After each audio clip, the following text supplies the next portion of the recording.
তাকবীর কি জামাতের স্লোগান? নারায়ে তাকবীর কি সরবনায় স্লোগান? নারায়ে তাকবীর কি বিএনপির স্লোগান? নারায়ে তাকবীর মানে কার নামে স্লোগান?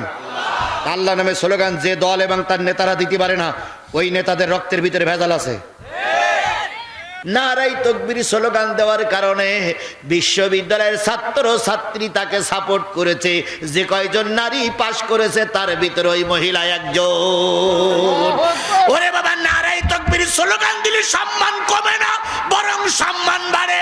যে দলে নারায়ে তাকবীর স্লোগান সহ্য করতে পারে না, ও দলে তালাক দাও, ও দল ইসলামের দল না। সেদিন একটা সমাবেশ চলছিল, সম্ভবত ছাত্র দলের সমাবেশ।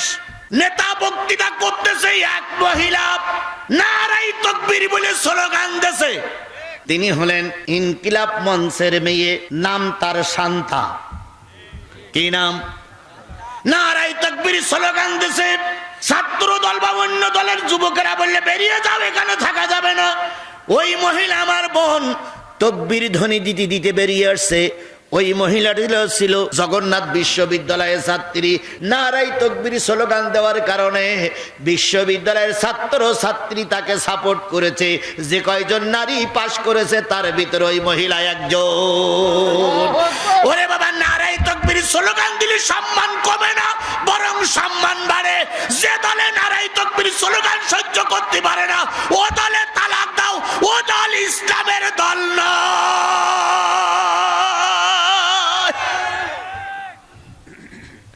নারায়ে তাকবীর কি জামাতের স্লোগান? নারায়ে তাকবীর কি সরবনায় স্লোগান? নারায়ে তাকবীর কি বিএনপির স্লোগান? নারায়ে তাকবীর মানে কার নামে স্লোগান? আল্লাহ নামে স্লোগান। যে দল এবং তার নেতারা দিতে পারে না, ওই নেতাদের রক্তের ভিতরে ভেজাল আছে। এই বাংলা কথা বলার শক্তি আর আমার নাই। বুঝলে তো বুঝলে, না বুঝলে বাড়ি গিয়ে বোর কাছে বুঝে নিও। বাড়ি গিয়ে বোর কাছে জিজ্ঞেস করে হুজুরের কথা বলি সঠিক না বেঠিক, দেখবা হুজুরে এক থাপ্পড় দিয়ে বলে সব বোঝো তো, এরা বোঝো না। এ সমাজের নারীরা বেশি ইসলাম প্রিয়, কথা বলেন ঠিক না বেঠিক? যেখানেই যাচ্ছি সেখানেই নারীরা বেশি হয়। তার মানে নারীরা এবার টার্গেট দিয়েছে তার সতীত্ব বজায় রাখার জন্য, তাকে হত্যা করার জন্য, তার হক আদায় করার জন্য। এবার ইসলাম ছাড়া বিকল্প কোনো সরকার হলে চলবে না। নারীরা বোঝে, আর আমার এই পুরুষ লোক, বিয়েটা না পুরুষ লোক, এরা মোটে বোঝে না। বলুন তো, নারীরা এগিয়ে এসেছে না আসেনি? এ কথা বলেন, এগিয়ে এসেছে না আসেনি? চাচা কি করে তা জানি না আমি। তার চাষি যদি বেশি থাকে, চাচার শুধু বলবে যে দাড়িপাল্লায় ভোট দেবেন, যদি না দাও তা আমি বলো তোমার ভাত রান্না করতে পারবো না। ঠিক না? হ্যাঁ, চাচা বলতো ঠিক। চাচা ঠিক আছে না? ওরে এইরাম চাচা দুটোটা থাকলে আর লাগবে না আমার। আমার বাপ নেই, উনি আমার বাপ। আমার বাবা মারা গেছে, আমি নিজে হাতে কবরে রেখে আসি। আজকে আমি ওনার বাপ বলে গেলাম। আল্লাহ যেন বাপের দ্বারা এই সমাজে যেন কোরআন প্রতিষ্ঠা করে দেয়। আয় আমার ভাইয়েরা, জালবি হুবাবকে বলল, হুবাবের চিন্তা হলো কেন কৌটাটা খোলে না, আমি একবার খুলে দেখবো। তোমরা যারা দুইজন চলে যাচ্ছিলে, এইবার দুইজন শোনো, তোমাদের ওয়াজ শুরু করেছি। তোমাদের ওয়াজ চলতে যদি শোনো, তোমরাই কোরআনের হাফেজ। এইবার ওই ছেলেটা চিন্তা করলো, ওই 19 নম্বর তাকে কার নাম লেখা আছে এইটা খুঁজে বের করবো। মাইয়ার তাদ্দা মিনকুম আন দীনিহি, যদি তোমার ধর্মের থেকে কেউ চলে যায়, চিন্তা করো না, নতুন নতুন লোক আমি তৈরি করে দেব। ঢাকা বিশ্ববিদ্যালয়ের শিবিরের প্যানেল জিতবে, জীবনে কোনোদিন কেউ স্বপ্ন দেখেল? জাহাঙ্গীরনগরে কোরআন আওলারা জিতে আসবে, জীবনে কেউ স্বপ্ন দেখেল? জাহাঙ্গীরনগরে নামাজ পড়তে গেলে তার শিবিরের ট্যাগ লাগাই কুরবানি করে দেওয়া হতো। আর সেইখানে কোরআন বিজয় হয়েছে, মানে এ সাহায্য কার? এ কথা বলেন, এ সাহায্য কার? সাদা কাগজ থাকলে লিখে রাখেন, ইনশাল্লাহ 12ই ফেব্রুয়ারিতে আল্লাহ পাক ওই রকম একটা ভূমিধস বিজয় জাতির জন্য দিয়ে দেবে ইনশাল্লাহ। আমরা ওই বিজয়টা দেখে যেন মরতে পারি। আল্লাহ যেন আমাদের তো কবুল করেন। সকলে মিলে বলেন আমিন, আরো জোরে আমিন। হুবাব চিন্তা করলো, কাগজ আমার খুলতেই হবে। হঠাৎ করে বাপ মা একদিন সকালবেলা উঠে বলতেছে, বাজান গম ক্ষেতটা দেখে আয়, মাঠগুলো দেখে আয়, আমরা একটু অন্য কাজ করব। এখন ছেলে মনে করলো বাপ মা মনে হয় অন্য কিছু করবে, কিন্তু ছেলেরে বাইরে বের করে দিয়ে বাপ মা দুইজন মদ খেয়েছে। কি খেয়েছে? আরো জোরে বলেন, কি খেয়েছে? এখন বাপ মা যদি মদ খায়, ছেলে মেয়েদের কি মদ বন্ধ করা যাবে? জোরে বলেন যাবে, আরো জোরে বলেন যাবে। আজকে নেতারা এসে বলে মদ বন্ধ করো, অথচ ওই নেতা 2 বছর আগে মদ খেয়ে ধরা পড়েছিল 5 বিবির পুলিশি রাতে। ওই বেটা মদ খাই বলে বউয়েরটা চলে গেছে, ওই বেটা মদ খাই বলে মসজিদে উঠতে দেয় না, উনি মাইক পেয়ে কয় মদ চলবে না। বেটা তুই তো মদ খোর। এখন মদ বন্ধ করতে গেলে যে বন্ধ করবে তার আগে ভালো হওয়া লাগবে।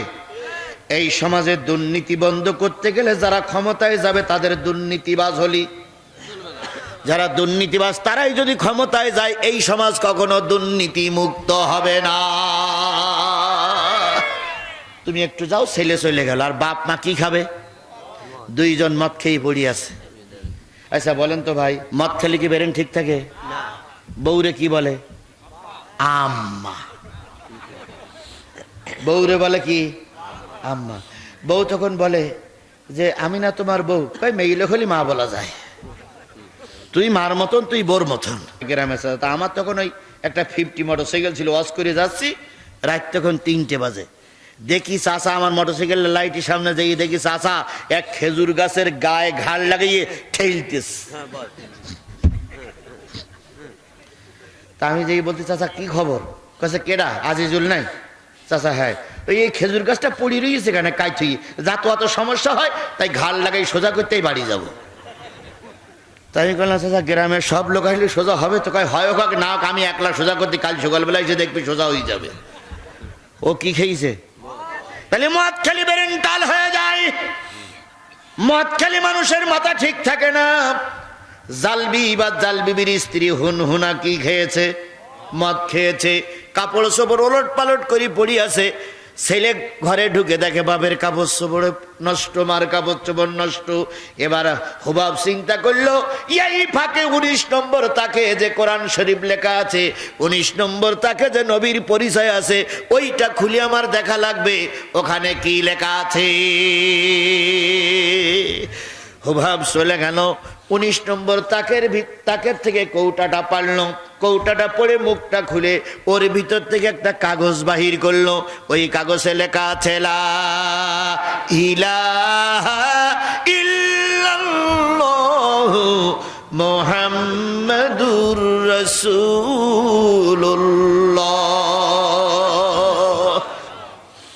হুবাব কাগজটা নিয়ে চুমা দেয় আর বলে, মালিক তোমার নামের সঙ্গে এত সুন্দর করে যে নামটা লেখা আছে, নিশ্চয়ই এই লোকটা তোমার মাহবুব বান্দা, এই লোকটার সঙ্গে আমার পরিচয় করায় দাও। আর একটা কাগজে লেখা আছে 570 খ্রিস্টাব্দের 12ই রবিউল আওয়ালে কুরাইশ বংশে আব্দুল্লাহ আমিনার মাধ্যমে আল্লাহ নবী দুনিয়ার মুখ দেখবে, এরপরে 40 বছর মক্কায় থাকবে, এরপরে মদিনায় আসবে, তারপরে কোরআন নাজিল হবে, সেই কোরআনে সূরা ফাতিহা থাকবে। ফাতিহাটা ওখানে লেখা ছিল আলহামদুলিল্লাহি রাব্বিল আলামিন।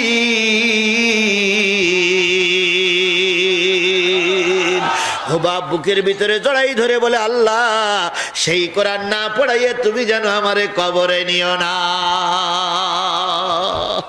আমার আলোচনার বিষয় হলো, দল থেকে যদি কেউ চলে যায়, আবুল আহাব যদি তোমার বিরোধিতা করে, আবু জেহেল তোমার যদি বিরোধিতা করে, চিন্তা করো না, ওই মদিনায় তুমি এখনো যাওনি, তার আগে হুবহাব তৈরি হচ্ছে।